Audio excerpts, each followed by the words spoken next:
Like, he scored at all levels. And so, me personally, I'd rather guard him one-on-one than guarding him in the pick and roll. Guarding him in the pick and roll is tough, almost impossible.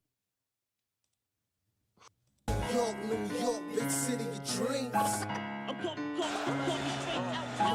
New York, big city of dreams.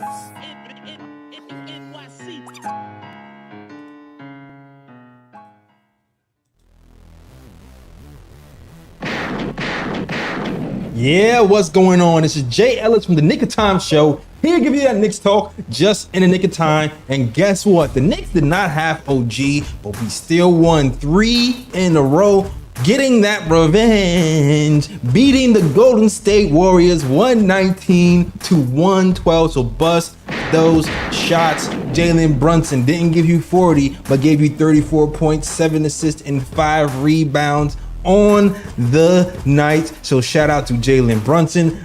Deuce McBride gave you 29 points, 27 points, mind you. I'm sorry, 29 points, 6 and 9 from 3. So shout out to Deuce McBride. Hartenstein gives you 13 points and 10 rebounds with 2 steals. Dante is back, man. He showed up and gave you 18 points. And Josh Hart had a good day and woke up and had himself another triple-double, his 5th of the season, with 10 points, 11 rebounds, and 11 assists. The Knicks, first quarter, just smacked them. Just punched them in the mouth in the first quarter, and they could just never recover. It was their 11th wire-to-wire victory. The Knicks take out the Golden State Warriors. Steph Curry really didn't have a good night. Knicks did what they had to do, man. The defense proved to be stifling. We're going to talk about it all, the good, the bad, and the more good. Not a lot of ugly talk about because it's all good vibes right here, and we're going to talk about it, all right? So let me introduce you to my guys. First and foremost, it's the man, the myth, the legend, the guy with the stats and the facts. Ryan G's in the building. Big win for the Knicks last night. And yes, there was a whole lot of good, but that bad came from the bench. And we already know those two guys we already know who those two guys are, but I'm not going to get into it. We're a great win by the Knicks. Let's go. Great win by the Knicks. And of course, you already know the Latin assassin, Lee Escobedo. What's going on, Lee? I got my re-signed Tibbs sign going on. Y'all can't see it. I used to have the Fire Tibbs. I was president of Fire Tibbs. That's been retired for about a season and a half. I am now on the re-signed Tibbs train. My man coaching his ass off, man. Hats off to Tibbs. I give him and Deuce the game ball. Tibbs made some unbelievable adjustments last night. I can't wait to talk about it. Absolutely, yeah. And of course, you already know it's our XD1 baller, Rookie of the Year, Ebony. What's going on, Ebony? I love this team. How the times have changed. If when have we ever felt missing so many guys? And I'm confident that you still in this game, that you still can win this game against the Golden State Warriors at that. You hearing MVP chants in Golden State Warriors Stadium. Yeah. Like, no matter how much they tried to put the noise over it, New Yorkers is loud. So you still heard us come through. Mm-hmm. And you heard Deuce. Yes, facts. So I love this team. We're so deep and we're so versatile. Like, we can beat teams in so many different ways. We can play your style of basketball, but can you play ours? And that was a thing that I was hoping we didn't lose that identity when we did the trade for the Detroit Pistons, because it helps us win games. When we're not shooting well, we can win doing other stuff, locking people up and causing physicality and nightmare matchups for superstars. Exactly. And the role players. Yeah. Nah, listen, we've held multiple teams to under 100 points. We still, as we speak, we are a top 7 defense in the league, and we still haven't even had OG Anunoby for a month. It's looking great. And one of the reasons why we are a top defensive team happens to be one of the best point of attack defenders in the NBA, as Jason M would tell it, and as the league might be starting to realize. Shoot, Deuce McBride. And Tibbs, you have to give him a lot of credit. Why Lee is holding up that re-signed Tibbs sign is the adjustments. Okay, I see you got the marker this time. Okay, get the contrast. I got you. Good move, Lee. But we've all criticized for Tibbs for not adjusting, but he's starting to realize things that we thought he wasn't willing to do. Maybe he was willing to do. Maybe it had to do with personnel. Like there was a point of time where we feel like he would never go small. We never put OB at center. Precious is playing center. They're the same height. But maybe he just prefers somebody who plays a little bit more defense. And even now, he prefers bigger players. I was shocked to find out that Deuce McBride would be starting next to Jalen Brunson, but it was absolutely the right move. I'm not going to hold you. When I heard OG was out, I was nervous because I saw the spacing. I saw the poor spacing versus the Golden State Warriors and what they did to us because of that poor spacing. They triple T Brunson, not double teamed. They triple teamed Brunson all night. But putting Deuce in the starting lineup in place of Precious opened up the offense. It improved the spacing. You didn't really see double teams. Well, of course they're going to blitz pick and rolls, but they're not going to just blatantly double team him at the foul line anymore. When you just kick it out to Deuce McBride and hit a three, or kick it out to Dante DiVincenzo and hit a three, it made things a lot more difficult for them and a lot easier for us. So I have to start with giving the hat off to Tibbs for making that adjustment, and it won us the game. It won us the game. It's time for me to pull out the apology form, y'all. I was very, very harsh on Tom Thibodeau. I was talking about fire Tibbs on this show nightly. Would go on SNY TV with Dexter and say fire Tibbs. And at the time, I really believed it. But all the things that I was frustrated with, and I think we as a collective were frustrated with, he's really turned around, man. There's a case he's a top 5 coach in the NBA right now. And I argued with a lot of y'all. I argued with Jay Ellis. I argued with Raw. I argued with Dexter off camera. Like, I was very vehement about how I felt about Tibbs, and I am okay, man enough to say that I was wrong about his ability to evolve and adapt to the modern game, because he has. And I've been saying one of my favorite things about him, this man's a developer. Yeah. Look at how seamless IQ leads and Deuce steps in, mimicking skill sets that IQ learned under Tibbs and evolved under Tibbs. And then Deuce obviously was watching and adapted those to his own game too. Shout out to Tibbs, man. Maybe the best or second best developer in the NBA as a head coach. I want to give him his flowers before we start the show. Yeah, absolutely. There was a time where we were begging to be like the Toronto Raptors. Remember those conversations? Man, the Raptors, they just get these guys and develop them, and they turn into something. Ironically, we gave them some of our guys that we developed. But we took one of theirs too. All right, we got OG, and Miles McBride is a guy who we just had in the tuck. He didn't see any time in the beginning of the season, hardly, except for preseason. All of a sudden, he's in the rotation and he's making noise, having career high nights, and shutting down and outplaying Steph Curry. Come on. Yeah, Deuce is somebody that I've been support. I supporting all the kids. They're homegrown. You want to see them do well. Mm-hmm. And he plays my favorite side of the basketball, which is defense. And to me, I'm gonna keep saying defense is the hardest side because everybody can't play. No matter how much they want to be a good defender, some people just don't have it. And whereas offense, if you stay in the gym, you can pick up some offensive skills. You could sharpen your fundamentals and things of that nature. And you seeing the work. He is a dog. He's in the gym. He has the hardest part down, and he finds a way to impact the game. And he's not scared. And yesterday just gave him so much information. Like, it's valuable though. He got that experience yesterday was very valuable. He had a whole game of holding one of the greatest scorers in the game of basketball. Facts. and doing well while doing it. You understand? So that it won't be another Ntilikina situation where we need our defender to come up and stop somebody on the perimeter. He won't be frozen because he's getting accustomed to doing that now. And you see his confidence just lifting. He's pulling these shots. He doesn't need much space now. He's not thinking about it. It's just straight. You see the growth. And one thing I will give with Tibbs is, and Leon, they find people who love the game.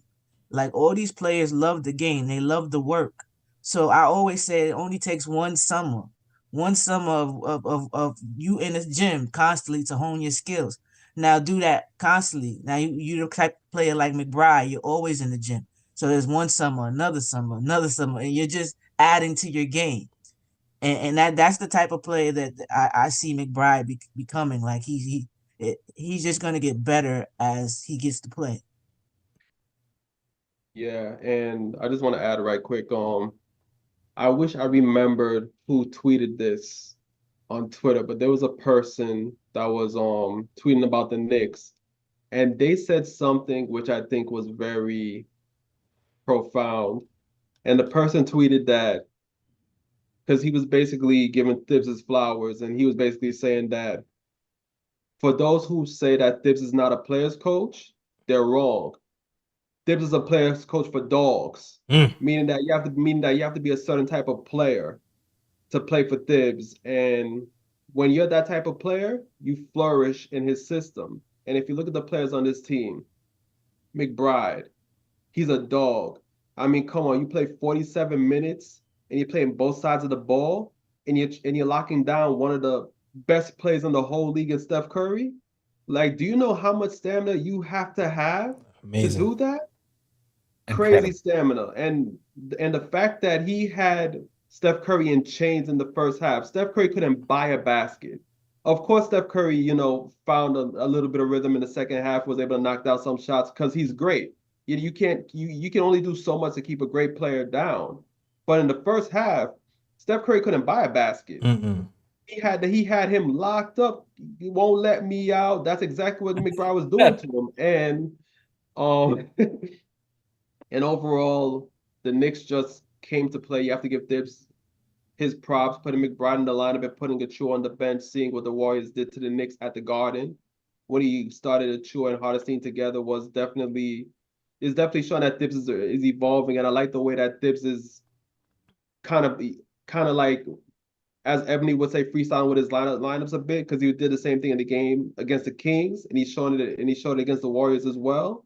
And the fact that Thibs is evolving like that can only bode so well for the Knicks going into the playoffs. Because if Thibs is able to freestyle his lineups like that, this Knicks team can go as far as they want to go in the playoffs. And it also got a big up Hardestein as well, because Hardestein played 25 minutes, and with him on the court, Knicks were plus 27. Yeah. Which is crazy. Hardestein played major in this game against the Warriors, and overall it was a big win for the Knicks.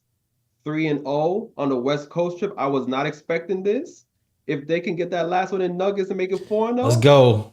We celebrate. Let's get it, man. But 3-0 on the West Coast trip so far is amazing. I'm ready for Black Joker to play the Joker. Black Joker is Hartenstein, if you didn't know. Yes, Hartenstein is black, if you didn't know. Yes. Hartenstein, with the Golden State, we all know that they're not big, which is why we were able to play the lineup that we did play, and we was able to start Deuce, and we see that he can play off ball. It's actually probably a strength of his right now because of his 3-point shooting. What I like with Tibbs was him playing both of them and doing that. Also him playing around with, like you said, freestyling. And that's my biggest pet peeve with Tibbs. And again, I'm going to hold my overall judgment until the end of the season, meaning when it's all over. Because when pressure comes, you go back to what you know. So Tibbs has fooled me before, which is why Ebony, you going from trauma, Ebony. Oh man. Yeah, I told you, PTSD Knicks it's a long list of trauma though. Remember, one of my favorite players is Derrick Rose. You get what I'm saying? So I'm familiar with Tibbs' game for a long time. So it's good to see him evolving. But again, I'm going to hold my overall judgment on until I see what he does in in the playoffs. But if he continues to just use his weapons that he has about which ones are working the best at the moment, then yeah, I'm loving it. I'm loving it. Yeah. Because yesterday Precious didn't have it, but iHeart, he even tried Sims, but I guess he didn't like what he saw there. Yeah, I think what's happening is Hartenstein is still on minutes restriction, so I think he saw Precious wasn't getting it, so he tried Sims. I think once Hartenstein actually can play the full minutes, he might get more, but maybe Mitch will be back by then. So that might be what was happening. Also, I just want to give Hartenstein some credit too, because Deuce is a menace in that point of attack defense. But a lot of the times you would see them involve Hartenstein in the pick and roll, and Hartenstein would stunt, gets Deuce some time to recover, and right back to Draymond Green, whoever he was guarding, and he did a phenomenal job defending as well. Plus, that extra offensive wrinkle that he brings to the team is helpful too when they try to kind of stifle Jalen Brunson. The fact that Jalen Brunson can just kind of give him a pocket pass, like a long way away from the hoop, and then Hartenstein can kind of make a play out of that, like kind of make a play out of the short roll and like pass to like a Cutting Dante or a Deuce McBride. That kind of just opens up our offense a little bit more and gives a lot of more options. So Hartenstein, he was a menace, man. He defensively, offensively, well-rounded game for Hartenstein. I have Yes, sir. I have an agenda this episode. It's All a right. Tibbs agenda. And I agree with Monarch Smart TV. Tibbs is coach of the year. I want to ask the panel. My answer is hell yes. Can Tom Thibodeau coach his team to a championship? Can we win a chip with Tibbs as our coach? I say hell yes. What do y'all think? I say hell yes if he coaches the way he has been these last couple of games. I say Only yes. if he does that. To me, it's about health. To me, it's not even about Tibbs right now. Yeah. To me, it's more about will we have the bodies ready when it comes time for playoffs? Because there's around 14 games left, and I want to see some bodies out here getting some run, getting some sweat, and just getting some rhythm. But if we're all healthy, you think he can? Yeah. Yes, everybody's healthy, yes. And I did hear on ESPN earlier today that they said Mitch should be back by the end of the month. Let's go. So Let's go. Let's go. So that's one positive news right there, that Mitch is coming back pretty soon, making progress. So Great update. That's what's up. That's what's up. Love to hear it. I wanted to say something that also that I've been preaching about Tibbs and the offense, and the reason that I didn't call him, he a written rapper, was because he definitely with the rotations being so set or whatever, he has been doing more, not being set with the injuries. He's being more creative, meaning added more offense to help Jalen, and so it's not so focused on feel like stagnant or you have to do it all. Right. Yeah, people on there's the been a weak lot more side. movement with Jalen Yeah. Brunson in general. Like he's been running off multiple screens on top of doing pick and roll. He's constantly moving. Now, even the players that's not involved in the plays anymore, which that was what I was saying. If you have to make the defense move and think, mistakes happen. So even the people on the weak side that don't have anything to do with the ball, they're just moving down to the baseline. But that little movement is enough, and somebody else is flashing to the free throw line, whether it be Hart or Precious or Josh Hart, and then they're giving a little the other pass into the dunker spot.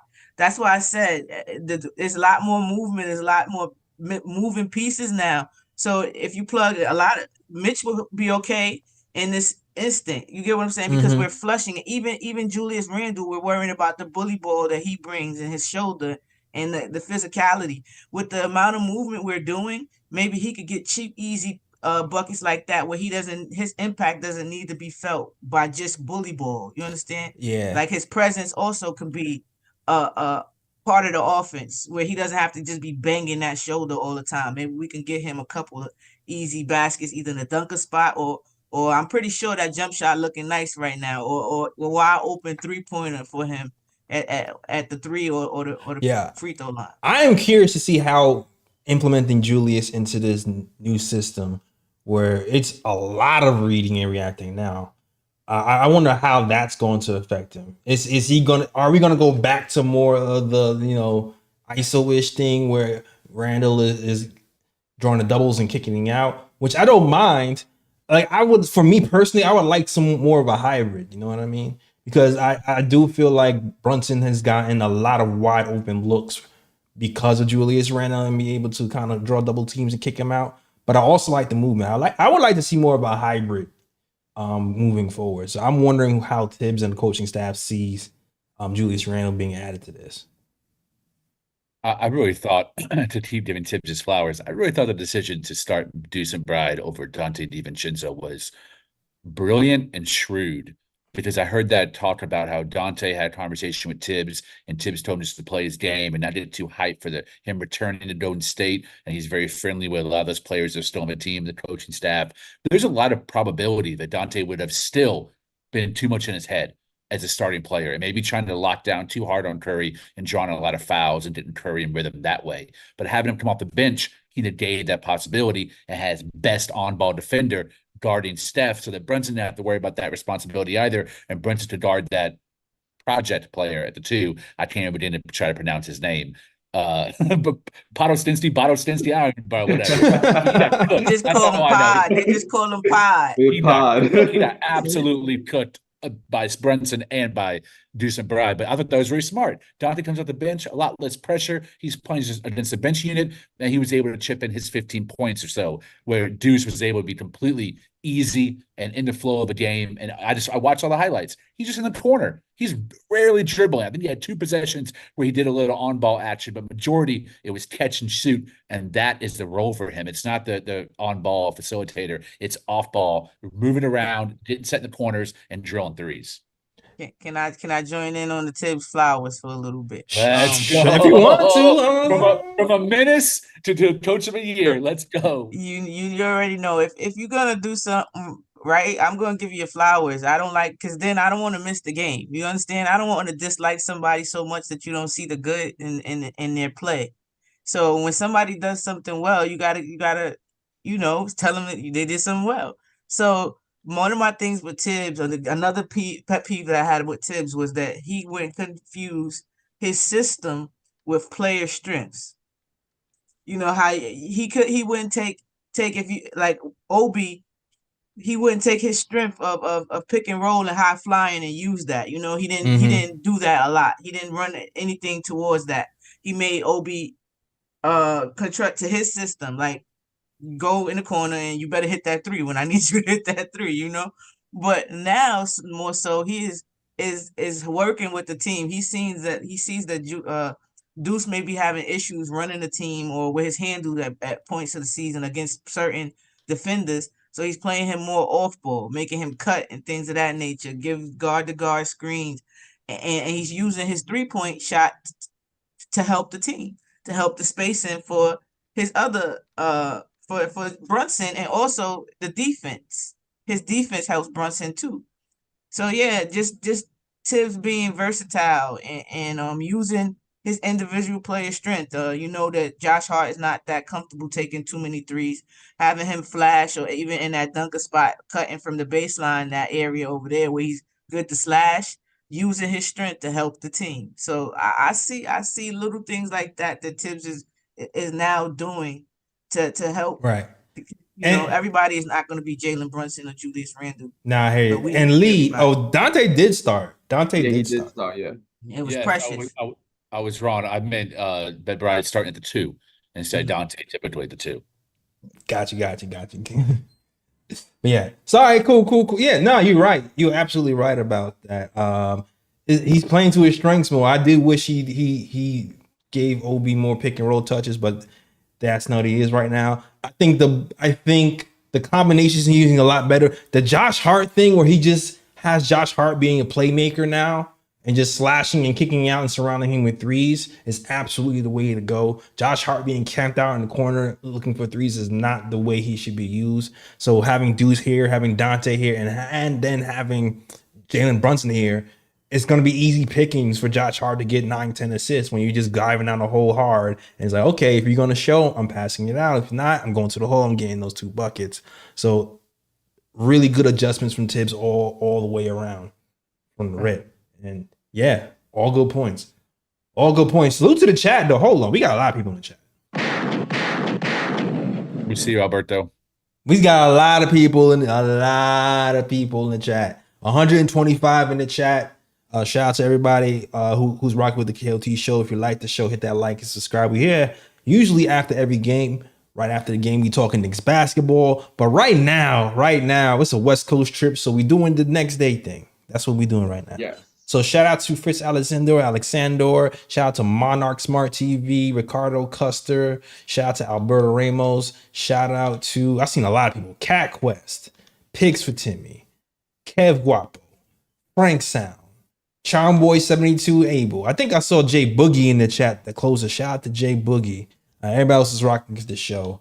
It was a big win. Man. Anybody else? Josh Hart getting a triple-double is a thing.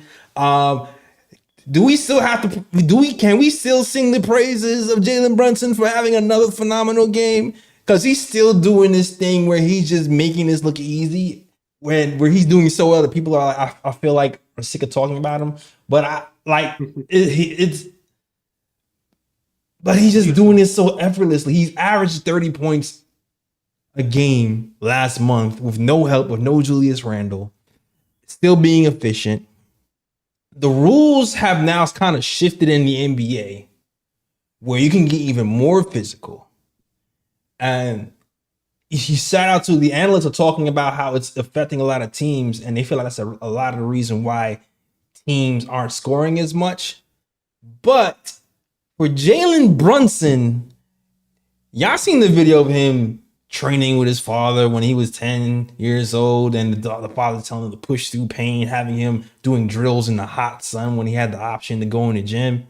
Jalen Brunson is built to be beat up and pushed to the limit and have one lung left, and I'm still going to push all the way to the end till I have nothing left. That's who he is. So he definitely got beat up versus Golden State.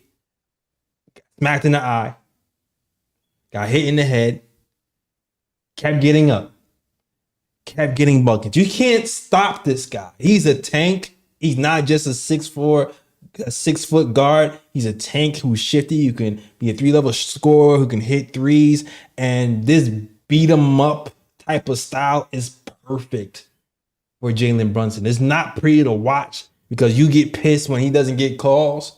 But if there's anybody in the league who can take that type of punishment and still give you buckets, is Jalen Brunson, because De'Aaron Fox certainly couldn't handle it.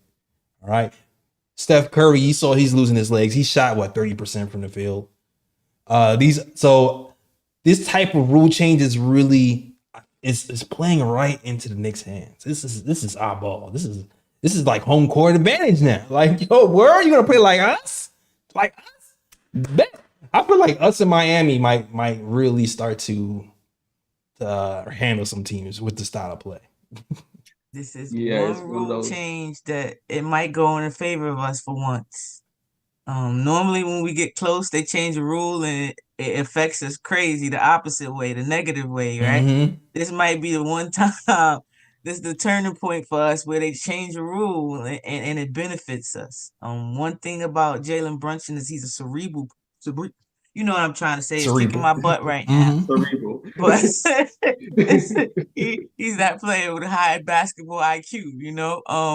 And the more he sees players, the more he sees defenses, different type of blitzing, and he's doing it constantly. He just collecting data, just like I was talking about with Deuce against Steph. And it's just going to help us in the playoffs because it doesn't even look like teams are blitzing anymore. He doesn't panic. It looks like, okay, yeah, I see you guys coming. Here you go. I'm going to get it to the guy that I want to give it to. That. Mm-hmm. Let me go over here and give it to, okay, I want to give it iHeart in the middle of the court. Let me do that. You know, so it's just this guy. This is why when you got to take fundamentals seriously, because fundamentals never go. You don't have to be the biggest. You don't have to be the fastest. If I can do something consistently good, either way, you can't stop me or over, make you think I'm going one way and I'm out. Then that's it. Look, Jokic, one of the best in the game. He's not out jumping people or Nope. outrunning anybody. It's straight brain, and we have a small guard that does the same thing. And he does the same big dog. Yeah, big dog. And then you had can't forget Deuce. Deuce, the little Little dog. dog, yeah. Nah, but definitely we got a dog. We got a player. So smart, so crafty. It's just it's beautiful to watch. It's beautiful basketball to watch, and it's hard for people to figure out. Like no matter what you do to him, he figures a way to get what he wants. I agree. They had big Wiggins on him, little Gary Payton. It didn't matter who they had on him. Didn't matter. Defensive player, all NBA defenders. Klay Thomas, granted he's not there right now, but still they tried everything and anything. I know it's still crazy. Jalen Brunson to me is the reason why I love this team the way I love this team right now. Because I don't think I've been around. I've been here. I've been around for the 90s Knicks. I've been around for the 54 win team. This to me is my favorite team. And like this is ended up being my favorite team. When I look at how deep we are, how versatile we are, how we can have a guy who wasn't even getting minutes in October, and now he's guarding Steph Curry and dropping 29.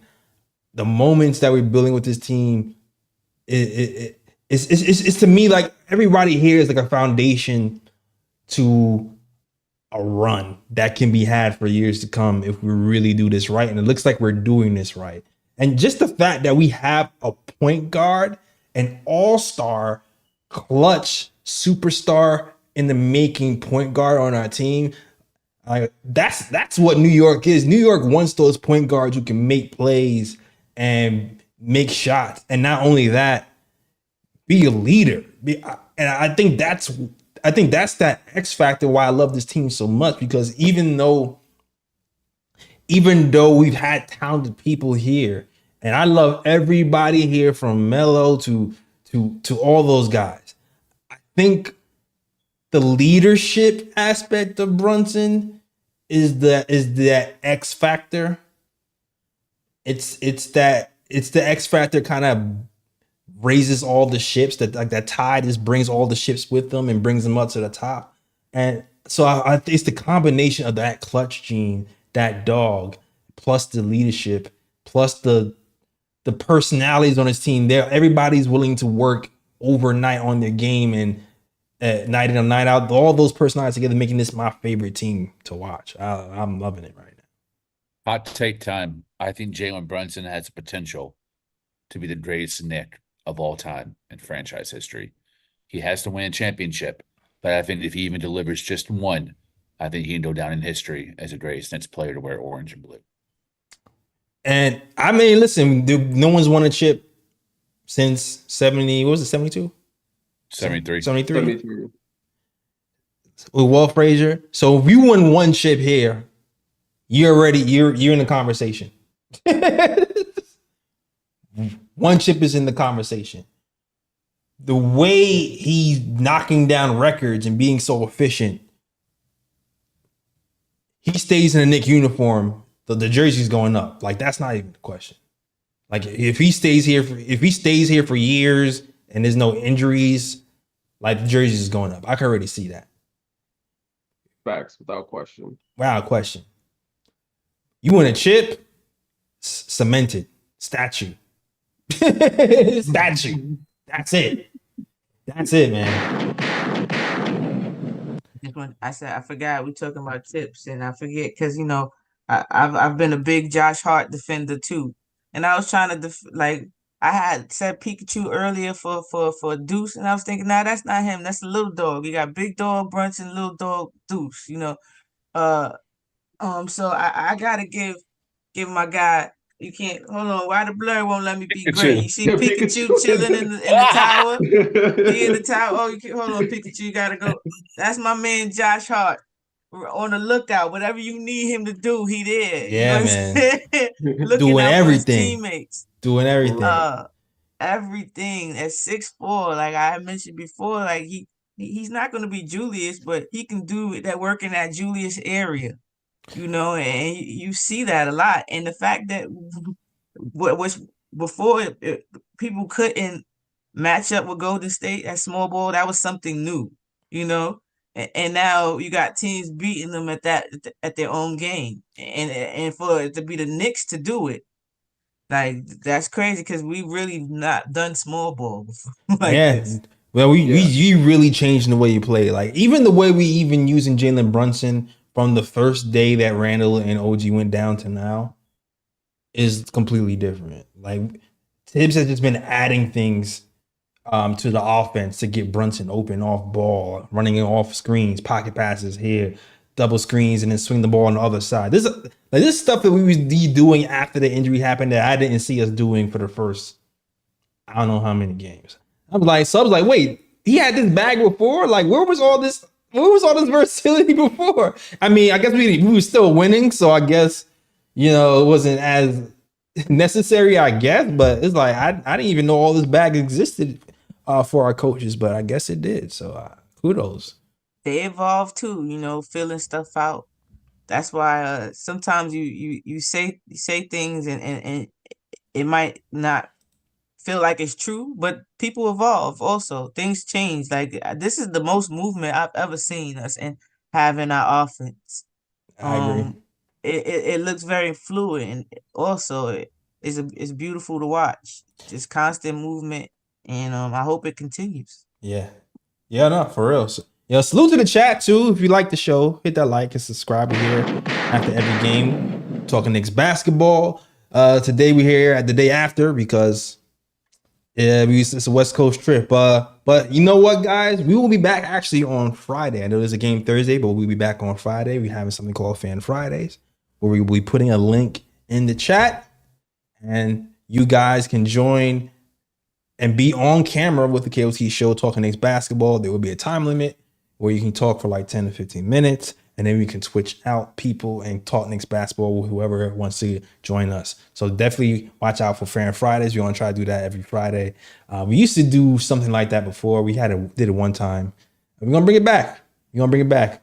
And hopefully you guys don't get shy and y'all come in here and join us and talk Knicks basketball with us. All right, cool. All right, so only thing, let's see.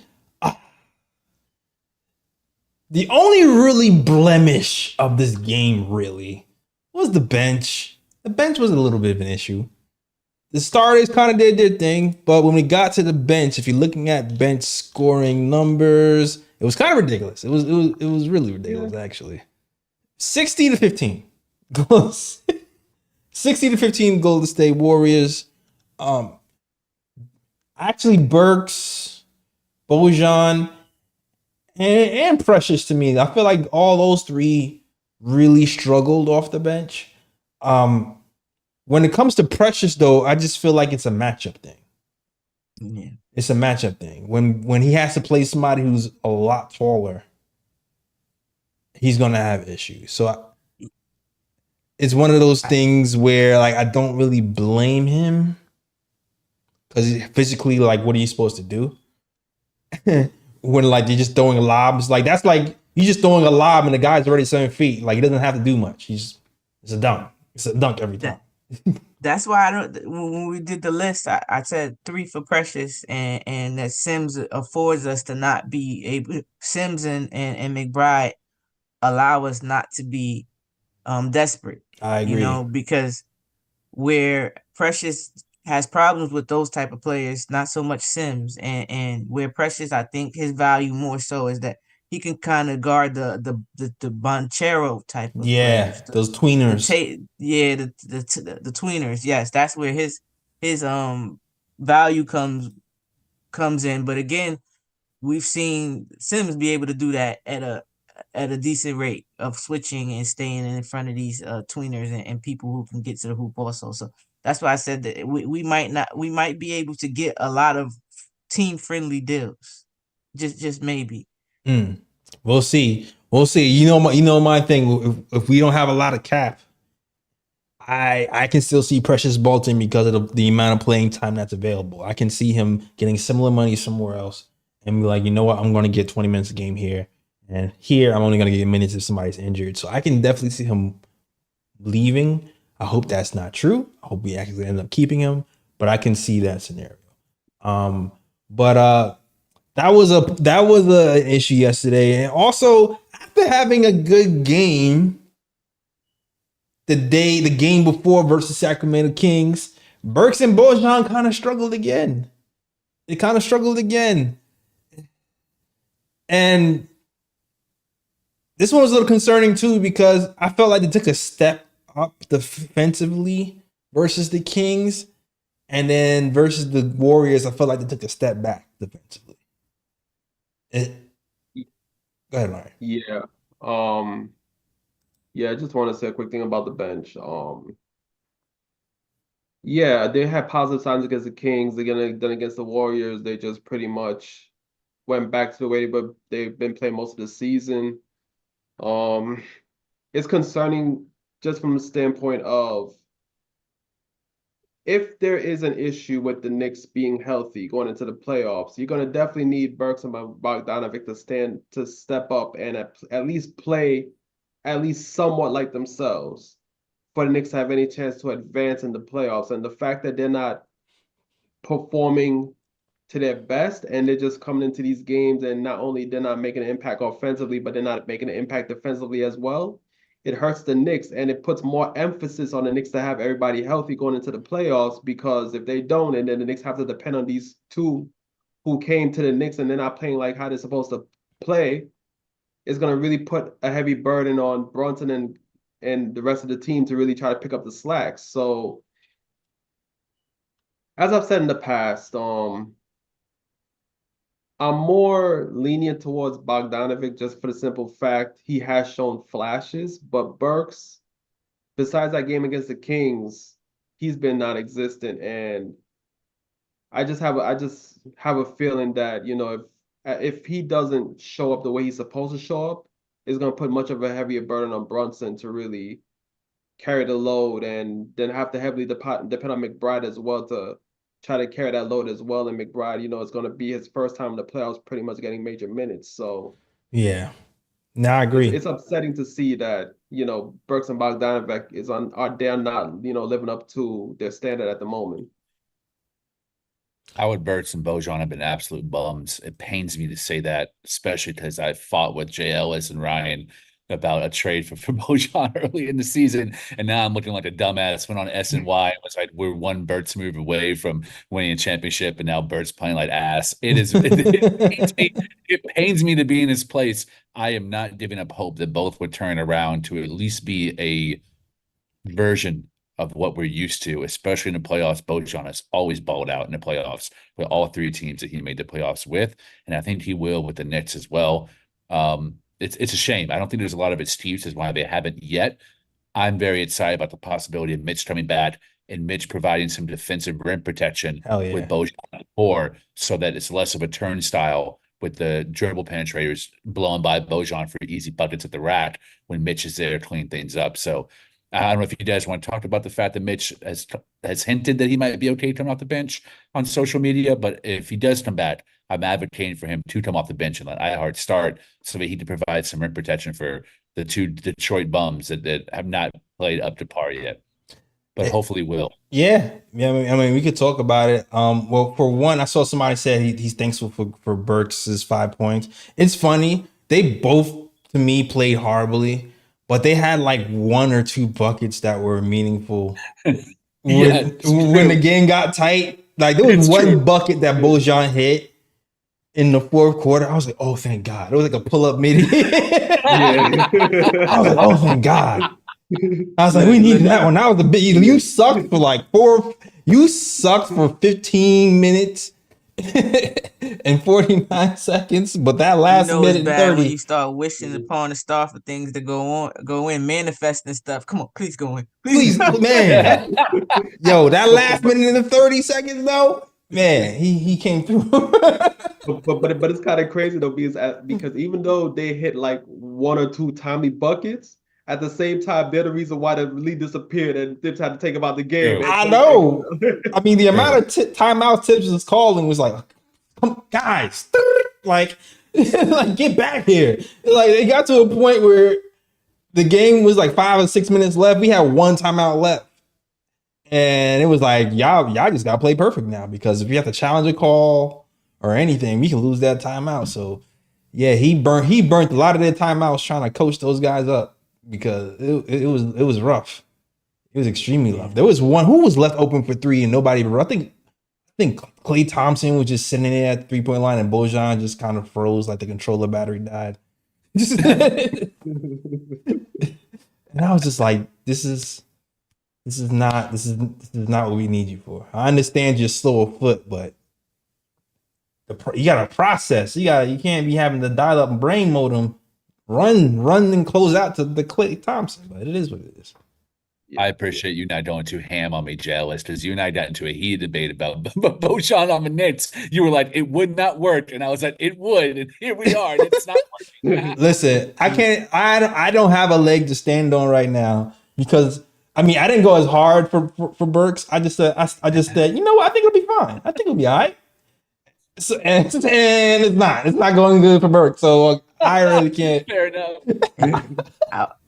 I was going at it with a couple people, and especially on X, letting them know that if the trade, if they don't produce on the offensive end, they don't have much else to offer. And people were coming at my head about it, but Yeah, but it happens. I'm hoping Yeah. they turn it around. We needed them to turn it around. yeah, the thing But is, Burks. I remember Burks being more of a decent defender before. You know what I mean? Like I don't remember that. he wasn't Deuce McBride. You know, but Yeah, nah, he was. he was serviceable. You know, but Yeah, Burks is decent, but I think he had too much of that Detroit stench on him, and he's having trouble washing it off. So my guy's still struggling on the defensive end. Like my man is playing defense like as if he's still in Detroit right now. yeah, that Detroit water didn't do him well. It's fine though. And matter of fact, speaking of Bojan by Bogdanovic, this is why I wasn't fond of him coming to the team and the Knicks traded for him, because I watched a couple of Detroit games. I saw him on defense. One game against Milwaukee, I saw him getting cooked by Bobby Portis, and I was like, nah. Yeah, I don't want this man on my team if he's getting cooked by Bobby Portis. Like, nah. Well, don't be. Even though Bobby Portis is he's a very good role player. If you're a decent defender, you should not be getting cooked by Bobby Portis. Hold on. Bobby Portis dropped like 20 on him in that Time game. out. He dropped like 20 on Bobby him. Portis will cook you. Bobby Portis will cook you if you're a smaller guy. He cooks smaller guys in the post now. Let's not do that now. Bogdanovic is not smaller though. That's the thing. Huh? Bogdanovic's not. Oh, smaller. I thought you said Burks. My bad. No, I said Bogdanovic against Portis. Okay, my bad. If he's letting Portis cook him like that and make Portis drop 20 on him, I was like, nah, like Portis will still cook. He will post you to death, and we already know Bogdanovich is he's a traffic cone, but it is what it is. We have Mitch here. We'll see what happens when Mitch is here. Speaking of Mitch, Lee kind of already alluded to it. Mitch was on an Instagram page actually, because Mitch just likes to interact. He's bored. He's at home. He's traveling with the team now, but he was on an Instagram page and somebody posted. I forgot who was it. Was it Knicks Movement? I think it might have been Knicks Movement. Somebody posted the Knicks projected starting five, and it had Mitch in the starting five, and he actually happened to comment at the bottom and said he would rather come off the bench to show what he can do. So I want to know what's your guys' thoughts on that. What do you think he means by show what he can do? Me personally, I think that he's just being a very good teammate. He's watching the Knicks. He's seeing how Hardenstein and these guys are vibing on the starting lineup, and I just think he doesn't want to mess that up. So him being a team player, I think he's just looking at what the Knicks are doing at the moment. And he's be like, you know what? I think it's best for me to come off the bench because he doesn't want to mess up the chemistry that they have going at the moment in the starting lineup. At least that's what I believe. I can see it. Go ahead, Ebony. I think he tired of hearing that he ain't got no offensive bag. I You think about to go that's to what it Sham is. God Mitch mode? I think that's what it is. And you can't, and also I understand where he was coming. When you have ball dominant players and Julius, Randle, and Brunson, they're going to have the ball majority of the time. You mix in the OG and Dante, they're going to get the rest of a lot of the shots. You're really there to make sure that they get open shots and the offense doesn't stay stagnant because of you. You understand? That's what he's there for. So with a bench unit, there is no Julius, Randle, and Brunson. The ball moves more freely. You have to depend on each other to get the ball. You might get more lobs. You might get the dunker spot situation. He can show if he has an offensive bag at all. And it won't look like, okay, Mitch, why would you take that when you have Brunson and Julius Randle on the floor? I'm rolling with that explanation. I'm rolling with that. Like, I still remember a time where he was leading the league in field goal percentage, and he was getting lobs thrown at him left and right when he first got in the league. Like, that was an actual thing. He was a legit lob threat. He hasn't had that type of lob diet since his maybe sophomore year. I would like to have that back in there, but we'll see how it goes when he comes back. Hopefully he'll get some rhythm offensively coming back with the second unit. I'm excited to see Mitch play in this new movement. I'm excited to see him play with Brunson now that he is giving pocket passes on the regular like the way he is. Yeah, absolutely. That pocket pass is coming together. Like, I want, but for Mitch, I don't know the pocket pass. You got to throw the lobs for Mitch, man. The pocket passes for Hartenstein. The lobs got to be for Mitch. That's the way I see it. That's the way I see it. Unless Mitch can start to make plays out the short roll too, then maybe. But look, he's hating. Now he's trying to manifest it. But it's all right. Again, my boy is coming. So all that Mr. Cleo trying to call it out with crystal balls and stuff. Nah, you get none of that no more. It's straight results.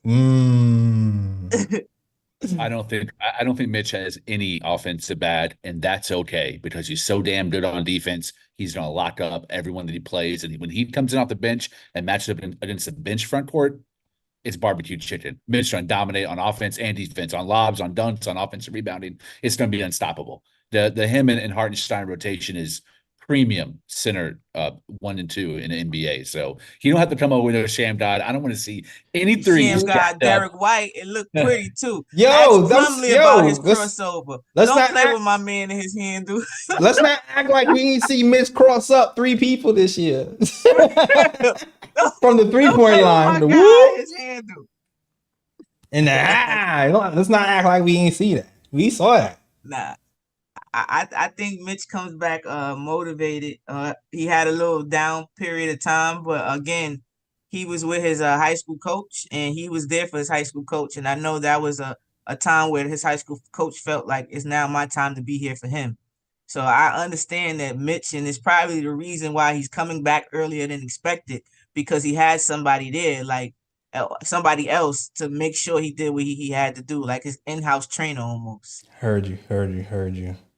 All right. I know somebody was asking about some OG news.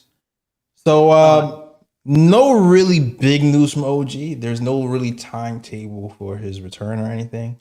The news that I heard was that he went back to New York to get his elbow looked at, and he got an MRI. The MRI showed that he was clean. So there's no further damage or anything. It's pretty much just soreness. He's probably gonna miss. He's definitely gonna miss the next game. Not sure how long he'll be out, but he's definitely gonna miss the next game. And the last that I've read was his elbow is doing better than his elbow is doing better than how it felt after the Sacramento game. So there has been some improvement, but it's still kind of a wait and see with OG Anunoby. I don't know. Are any of you guys concerned with the OG Anunoby elbow news? Go ahead, Ryan. Sorry. No, I was just gonna say, not really. I think just something that the Knicks training staff is probably gonna have to monitor, as the season goes on, going into the playoffs. And I think, as long as they monitor the elbow and they see that he's good to go, he's gonna play. If they see that he needs to rest a game or two, they're gonna rest him a game or two. But I feel like he's gonna be around for the playoffs. I'm not worried. I think this is just precautionary, because what his injury is they removed the bone spur. You can't grow the extra bone there, right? Right. So it's just got to be inflammation. It has to be maybe a little soreness, and they're probably just taking their time with it. We needed a little spark, and he gave it to us. You understand? Like we were struggling. Maybe just just him being there and the help feeling like it's coming was able to rejuvenate us until we able to get help for real, So I think I think him and Julius are okay and they can come back. It's just a matter of rushing and do we need them back right now? I know that we want to get them back to gel, but the goal is to have them healthy and being their best self and during the playoffs. I guess my question is, how healthy is healthy for OG? I think this is my biggest question. I'm not healthy sure enough to hit them 3-pointers though. Yeah, like will OG be 100% after surgery? I'm not sure if he's going to be 100% the rest of the season. I think that's my concern. And shout out to Fritz, who kind of already said that OG doesn't like playing with pain. He's not like Randle. He's not, his pain tolerance isn't as high. So I have like one eye on that. I'm not gonna lie. I have one eye on that. Because we don't have that many games left. We have 14 games left. And he just seems like he's the guy who just needs to be 100% to play. So hopefully he comes out. Hopefully it's good. Hopefully he comes out and we're good and he's 100% or at least 80 or 90. But I'm keeping an eye on that for sure. Yeah, I don't think we're gonna. Onto something about that, Jay, because every little thing you hear him scream, and he always look like it's time to take my right now. Take my right. Like Randle, we will be speculating on Randle. He be running up and down. The thing with Randle, like he be running up and down. You be calling him lazy. He's probably just hurt. His ankle just probably hurt. And then next thing you know, he has surgery, and you're like, what? You hear OG be yelping. You're like, oh my God. You can tell instantly that man is in pain. Yeah, but the thing with OG is that I just think it's something where it's like, yeah, he's not going to be 100%. And I even think when Randle comes back, he's not going to be 100% either. I think that they're just both players that they're probably going to have to just play through pain. Like there's going to be some games where, the pain might be hitting them more than other games and they just got to play through it. So it's one of those things where it's like, as long as you can get them on the court for the majority of the games, that's the best you can hope for. Yeah. More than likely hoping for them to be 100% is probably unlikely. John Smith says rest OG till 3:31. Shout out to the chat. Shout out to the chat. Shout out to Jad. And Grill says ibuprofen, Aleve, Tylenol, something. Damn. He said, get him out there. Just give him some pills. Icy hot. Man up because of icy exactly. hot. Man up. Yeah, this gets the others involved. Josh Hart needed this extra little run to get him together. Deuce needed this extra little run to get him some experience under his wings. Right. I really truly believe that this injury could be a blessing in disguise. Got you. Craig Ward said, why no calling? Actually, Craig, there's a Discord. So if you want to chat, there's a Discord link at the top. You can actually click the Discord link in the top and talk to us if you want to, Craig. I know. So if that's what you want, you can go ahead. You can say your 2 cents about the Knicks or whatever you think about the Knicks. Just hit that Discord link at the top. Yeah. Don't have the phone anymore. It wasn't working for us for a minute. If certain circumstances hit, maybe we'll bring it back. But for now, can't have the phone. But we do have the Discord link. And the Discord is a lot simpler than before. Before you had to do all these bells and whistles. We had to go to 600 rooms and still couldn't work. Discord kind of updated their system since the first time I used it. Just click the link. Fritz will bring you in. Good to go. Way simpler. All right. All right. And other news, it's not really other news, really. Ian just pretty much wrote an article talking about Julius Randle. And he said 3 people told him that they knew he would be coming back. There's no definite news. It's just like it's like he's coming. He's coming. But you haven't heard any news about him taking any contact. You haven't heard any new news about how he's progressed since injury. You just hear people saying he's coming. So we just have to kind of wait and see. At this point, hopefully, like I said, Randle in particular is a rhythm guy. I hope to have him back so he can at least have a few weeks under his belt to play, feel out how he has to play with other people before the competition gets ratcheted up and you're in a playoff atmosphere, get into a kind of rhythm, and just be at optimal level so we can go after the Celtics, man. I want to beat those guys. I want to chip. I would love to.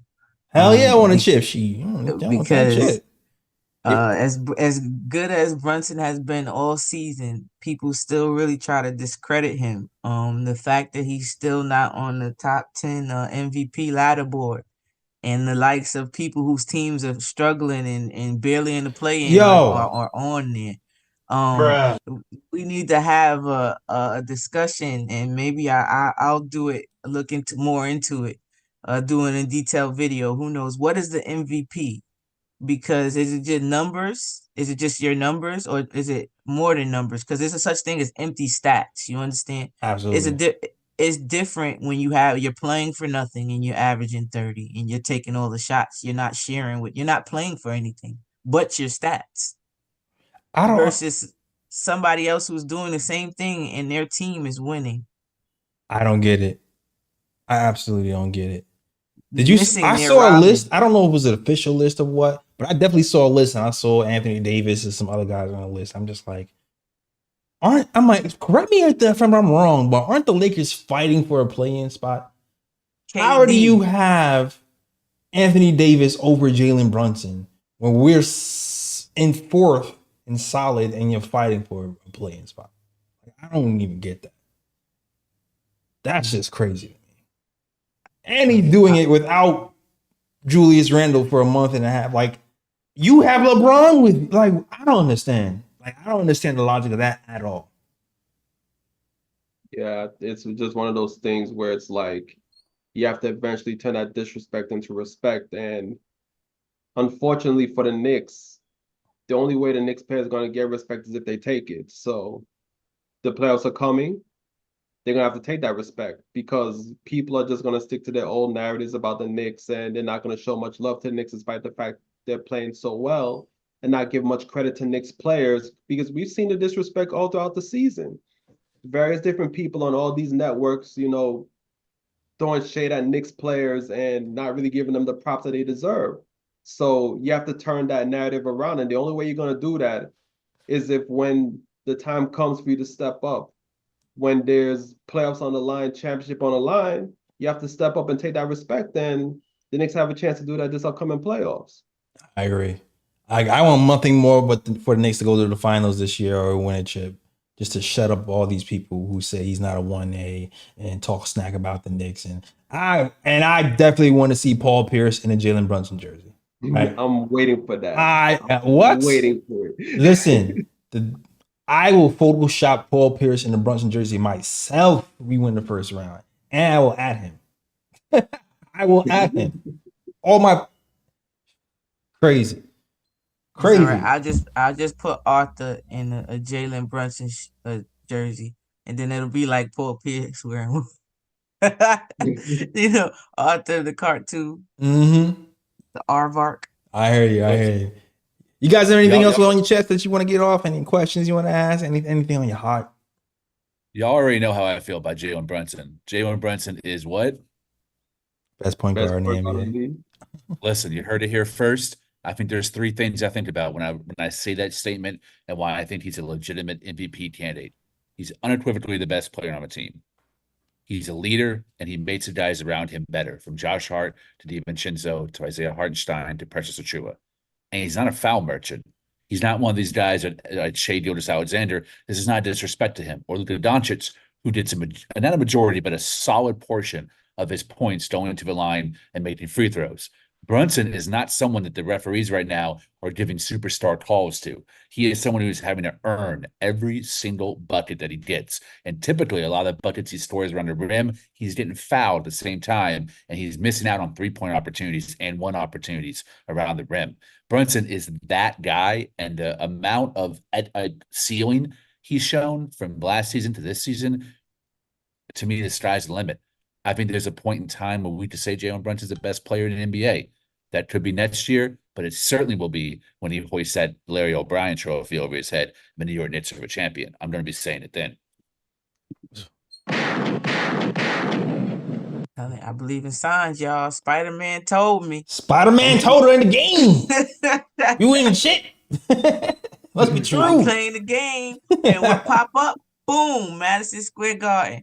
I've been feeling so confident ever since I seen that. I'm like, that's it. I'm jumping out the window. Ron Brown's Oh in there. man, did your grandma have We winning the chip. like dreams with like fishes in them and stuff? It's like, oh, Yeah, somebody pregnant. That's exactly what that felt like just now. I dream Jalen Brunson had a fish. It's like, oh. It means a championship. Okay. All right, too far. All right, let's go. It's time for the other part of the show. Bruh. It's the bruh picks, man. Bruh picks are usually the bloopers, the bad parts of the game. Also, it doesn't have to be anything bad that happened in the last game. It can happen in any game, in any sport, really. Also, it can just be something stupid, something dumb, something idiotic that you want to point out, that you want to say, hey, this is stupid. This is dumb. Let's point this out. All right. So let's get to it, man. Any bro picks? I have an abundance of broad picks because there was a lot of foolishness that has happened within the last couple of days. First and foremost, my first broad pick, and I feel like this guy's going to be a broad pick MVP, one of the broad pick MVPs by Jordan the end of Poole? the season. Broad pick MVP, Gilbert Arenas. Oh, okay. Bruh. Now, this has nothing to do with basketball, actually. My guy was on a podcast with Nick Young Oh no. and a lady. I'm not going to get into details. Oh my God, no. Just search Gilbert Arenas, and I'm pretty sure you're going to find the video clip. All I'm going to say is the way Gilbert Arenas was sounding, he may be joking. I don't know. But the way he sounded, P. Diddy loves to party, and Gilbert Arenas would say yes. That's the way it was sounding. Oh, wow. So, Wow. wild pause for Gilbert Arenas. That is my first bro pick right there. Ooh. Bruh. Usually, sometimes with bro picks, I'll go look for videos so people can see what he's talking about. I will not look for this video. No. Just search Gilbert Arenas. You'll find the Don't- video. don't It's search- on his don't- own. You'll find it. Hey, don't search Gilbert Arenas. I'm gonna tell you right now. And clean your cookies later. All right. clean your cookies.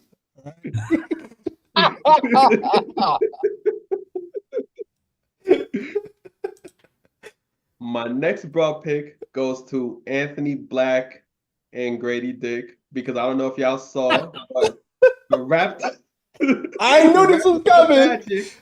The Raptors and the Magic had a game, and they decided to switch jerseys. So they switched jerseys, and the way they were standing next to each other, if you take both of their last names and combine it, you know what it reads. Oh man. Let's see. YouTube, don't demonetize me. They deleted it. The Orlando Magic deleted it after a while because of people. There you go.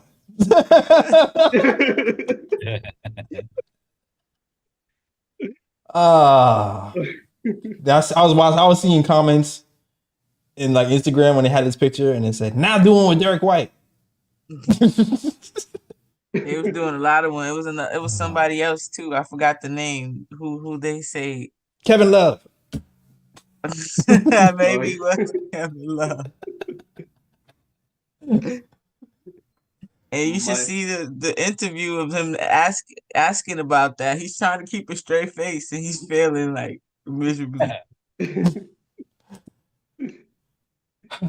Next broad pick goes to Austin Reeves because I don't know if y'all basketball fans, y'all definitely saw the two baptisms that happened yesterday. Yes, one sir. with Anthony Edwards and with John Collins, but then there was another one with Jalen Johnson over Austin Reeves. Just that the positioning of the baptism was very Balls. very balls, because my man Jalen Johnson had balls up in Austin Reeves' face when he went up for that dunk, and he got teabagged. I'm sorry, he got teabagged. Major pause. Hey yo, Paul. Hey yo. Oh man, can I hold on? I guess I'll just wait because I don't want to. Yeah. There we go. Wait, y'all can't see. Yeah, That's just embarrassing. unfortunate position to be in. Unfortunate. They said, "Can you describe your view?" He was like, "I don't think anybody wants to be in my view." Very unfortunate. Unless you're Gilbert Arenas, then it's not. Oh, damn. Damn.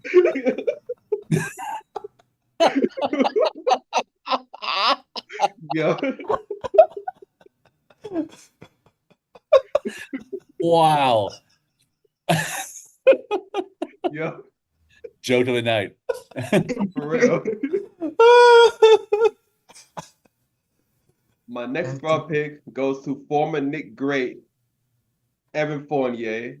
Pistons against the Heat, because the way the Pistons lost the game, Bam Adebayo hit a three right between the eyes to win the game for the Heat. And my guy Fournier got so pissed. I feel like it's a combination of him not getting playing time with the Knicks, combined with the fact that he got traded to the Pistons and losing every single game. My guy picked up the ball and punted it into the stands, and then the NBA fined him $25,000 as a result.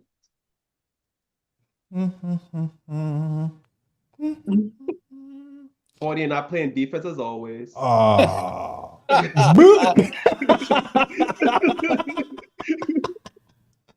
Bruh. And my last broad pick goes to Gary Payton the second. He took mine. Oh, I was sorry. gonna say that. Because after the game, the reporter asked him, "What challenges does Jalen Brunson present when he has the ball?" Being better than you. He proceeded to say, Sorry. the league can't touch anybody, and they were touching Jalen Brunson all damn game, and he was getting no calls. Bruh. Yeah, that was unfortunate. He's a hater. That's fine. Deuce McBride is better than you anyway. We shot 3 more free throws than they did total. What's the theme with the other teams shooting more free throws than us, and they're still complaining? It's crazy. Because we're physical. We make you feel us on both poles. Whoa, we make us feel us on both ends of the court. I think you can say it. I don't think you have to say pause. I think we have to say. Whoa, that was way. You're a girl. I think the rules are different for you. Yeah, that was just like whoa. It just whoa. That just sounded real crazy. It didn't even matter. I told you I can't help it. Normally I just do it as a comma and I keep going. But that one, it kind of was like, whoa. It's a comma. It's like, God, it's crazy. Oh, that's hilarious. Oh, I mean, when you kind of think about it, though, it's like if a girl says like she's going balls deep, like does she really have to say pause? No. Like, she's going balls deep, right? Yeah, a little Like, bit. she does You it. can't do that. You can't do that, so you gotta say it though. This is not a pause. It's a coup. Okay, coup. But I can't. So I just really use it as a comma though. Oh God. Yeah. Okay, as a comma. Okay. That's a great line.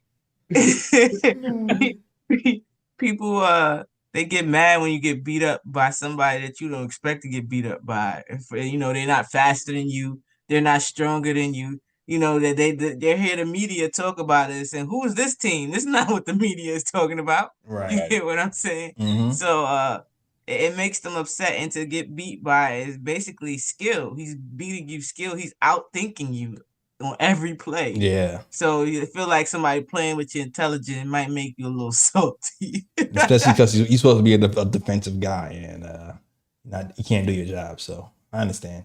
You mad? He mad. He big mad. You mad? That's it. Good show. That was a show. Oh, I got another bruh pick though. Oh, I'm on. Hold on. I'm back. I had another bruh pick. Who was it? Dang, now I forgot. It was two. It was Gary Payton Jr. And hold on, I'm trying to get it back now. I can't. Oh, that they playing Where's Waldo and across the pond with Kate Middleton. We don't know where she is. They playing games with our emotions with stunt devils walking down the street. What's going on with this Where's Waldo we playing with? I have no idea Why what you're nobody talking saying about. nothing? I do. Why nobody saying anything? Yeah, man. Where's Kate? Hashtag where's Kate?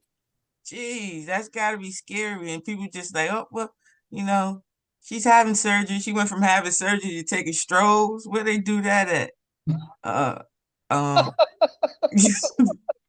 They've got the real live version of Where's Waldo right now. I just gotta Google it, I guess. I have no idea. For any of y'all who don't know, Kate Middleton hasn't been seen in public in a couple months until recently, when someone who definitely did not look like Kate Middleton was taking a photo of her, was in a car and then walking down a road with her husband. People saying stunt double, maybe she's dead, maybe also the king's dead. A lot of conspiracy talk going on right now on the social media channels about the royal family. Got you. Okay, thanks for the update. Yeah. Ebony House just posted a funny meme on my Twitter about that. I think you'll appreciate it. I have a pick and I have a new pick. I'm gonna do my new pick first. I want to do a shout out to the 5th KOT Beetle, Fritz Alcindor, man. My guy was on the Jonathan Kuminga train early last year, when he was at the deepest low of his struggles in terms of offense and defense. Fritz always had him in trade packages coming to the Knicks as a reclamation project. And Fritz got the heat. People would roast him in the comments. Why you keep bringing up Kuminga? Why are you talking about Ben Simmons? Like, stop making these terrible trades. And you know what? My man Fritz was on to something. He saw something that was there, and now that Draymond's been mentoring him, Kuminga's a beast. To me, he's a top 3 candidate for most improved. Maybe the front runner, him or Kobe White. It's very close. So I want to give Fritz a shout out for having that eye for talent and seeing something that not many people saw. Also, for holding on to fort in the chat, we have over 150 plus. Let's go. Deuce McBride time right now. He is working the crowd, answering questions, letting people know where to find us on Twitter. Much respect and love to Fritz Alcindor, who is the 5th KOT. For sure. Fritz always respected Fritz. Fritz is awesome. Fritz has been awesome for KOT. Awesome. Shout out to doubt. KOT. Fritz knows how I feel about him. Everything's a dog out. The dog. Bro pick. I'll keep this one short and sweet. It's time to end the podcast for celebrities and basketball players. Not every NBA player needs a podcast. Gilbert Arenas is a good example of that. And so is Lamar Odom, who recently teamed up with Caitlyn Jenner for a basketball podcast. Yes, you heard it here. That's not NBA Central. This is real. Lamar Odom and Caitlyn Jenner are going to have a basketball podcast. it would have been better if he just started smoking crack again, because this is absolutely wild. Recently, he was on some other podcast talking about that he masturbated before every game. This is the man that you're giving a microphone to, and Caitlyn Jenner is the co-host. This is about to get real red pill mad. They're like Weirdville, man. I can't wait to tune in and see what kind of hot mess goes on. Bruh. Wow. Yo. Wow. I don't think I'm going to tune in at all. I don't think I'm going to tune in at all. Can I like free block that show? I don't think I want to hear stories about masturbating before games and things like that. Like, nah, I'm good. I'm straight. I don't need to hear all that. Their show would be like, remember when I was younger and MASH used to come on. You knew you stood up too long and you played yourself. That's what that show was like. Oh, that hit so hard. I know exactly what you mean. Anna Drill just said, is the title of the podcast Balls Deep? Oh, man. I'm dead. Oh, yo. It's been a hell of a show, man. This is hilarious. Dying. That's funny. I'm good. I'm good. Never mind. One more. I forgot somebody though, because I said every pick, every show. Paul Pierce, I forgot the honorary bro pick. We supposed to start it out.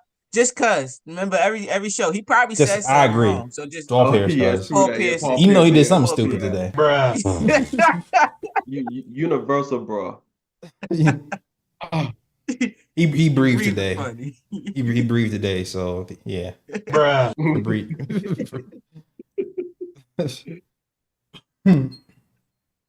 Breathe in my ear. How dare he? All right.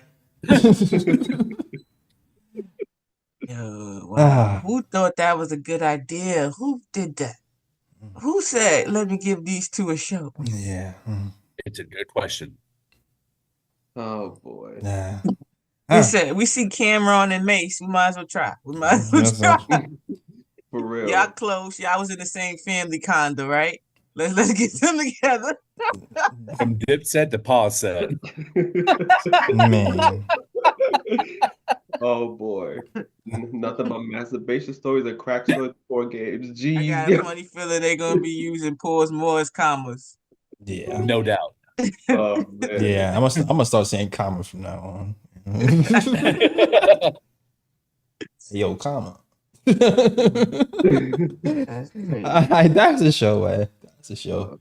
Thank you guys for watching. If you're still here watching this part, y'all crazy. Y'all really like us.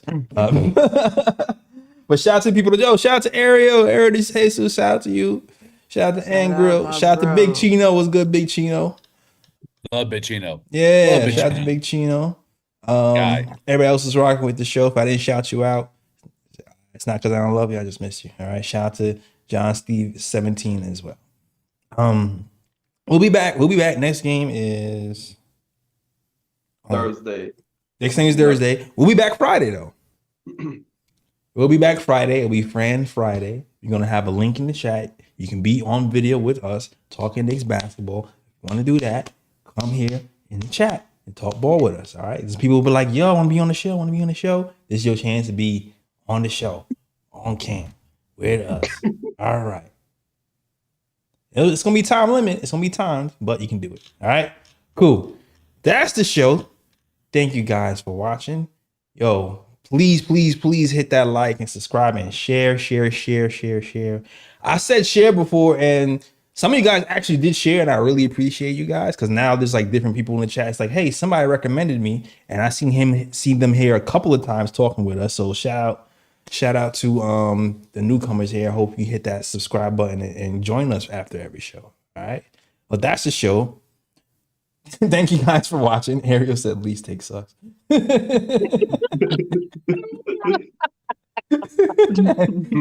to me lately, bro. And the DMs, he is roasting me every day. I love it. We go back and forth on each other. Yo, I'm kind of laughing at Fritz's comment talking about sponsored by Ahmed Joy and Mounds. Yo. Oh man. Oh, I love it. I know. Sometimes you feel like a I know you love. I know you love me, Ariel. If I didn't know you lovely, I would have read it because I know you was joking. But I love Ariel, the main man. that's the show. Yes. Thank you guys for watching, and as always, Shout out the worldwide west. Everywhere we go, we leave a worldwide mess. it's a mess out here in these Knicks YouTube streets and Twitter too. That's the show. We out of here. Peace. York, New York, big city of dreams.